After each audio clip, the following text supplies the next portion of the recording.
សតនីតិកម្មរំជួយដីដ៏រន្ធត់នៅវេណេស៊ុយអេឡាអាជ្ញាធរបានប្រកាសថាតួលេខអ្នកបាត់បង់ជីវិតបានកើនឡើងដល់ជិត 2000 នាក់គណៈផ្ទះជាង 60000 ខ្នងត្រូវគំនិតទីដល់ដីដោយសាររំជួយដីកម្រិត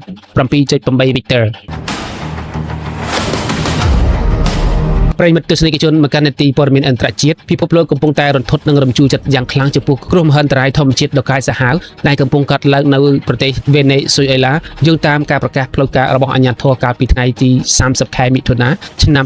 2026 បានឲ្យដឹងថាចំនួនអ្នកដែលបាត់បង់ជីវិតនៅក្នុងសតនីតិកម្មគ្រោះរំជួលដីកម្រិតធ្ងន់នៅភាគខាងជើងប្រទេសបានហក់ឡើងយ៉ាងគំហុកនិងធ្វើឲ្យតក់ស្លុតបំផុតពលគឺរហូតដល់ជិត 2000 នាក់ឯណោះលោក George Rodriguez ប្រធានសភាជាតិវេណេស៊ុយឡាបានគូបញ្ជាក់ពីទំហំនៃការខូចខាតថាក្រៅពីអ្នកស្លាប់បច្ចុប្បន្នមានមនុស្សជាង 1000 នាក់កំពុងរងរបួសធ្ងន់ស្រាលនិងជិត 3000 នាក់ទៀតកំពុងតែសម្រាប់ព្យាបាលនៅក្នុងមន្ទីរពេទ្យឬជំរកបណ្ដោះអាសន្នអ្វីដែលកាន់តែអាក្រក់នោះគឺអគារនិងផ្ទះសម្បែងរបស់ប្រជាពលរដ្ឋជាង 68000 ខ្នងត្រូវបានដួលរលំតិចទីដល់ដីគ្រោះរំជួយដីកម្រិត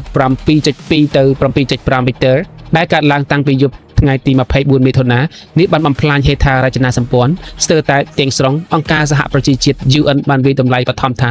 ការខូចខាតទ្រព្យសម្បត្តិនិងរូបវ័ន្តផ្ទាល់គឺមានទំហំទឹកប្រាក់រហូតទៅដល់ជិត $7000 លានអាមេរិកទោះបីជាពេលវេលាបានអូសបន្លាយហួសពី 77 ម៉ោងមាស Golden 72 hours សម្រាប់ការសង្គ្រោះជីវិតមនុស្សក៏ដោយក៏កងទ័ពសង្គ្រោះចម្រុះជាតិសាសន៍នៅតែមិនព្រមបោះបង់ក្តីសង្ឃឹមឡើយលោកស្រី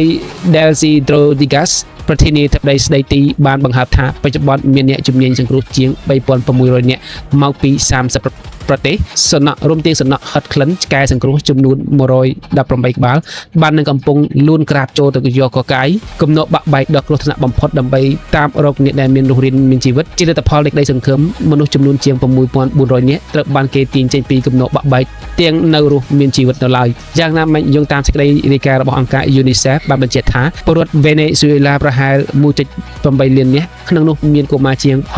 66,000 នាក់កំពុងតែត្រូវការជំនួយមនុស្សធម៌និងស្បៀងអាហារសង្គ្រោះបន្ទាន់នេះគឺជាគ្រោះមហន្តរាយដ៏អាក្រក់បំផុតមួយសូមប្រិយមិត្តទស្សនិកជនជួយ comment ពាក្យថា RIP និងបួងសួងសូមសេចក្តីសុខដល់ប្រជាជនវេណេស៊ុយអេឡាទាំងអស់គ្នាខ្ញុំបាទសូមអរគុណសូមគោរពលា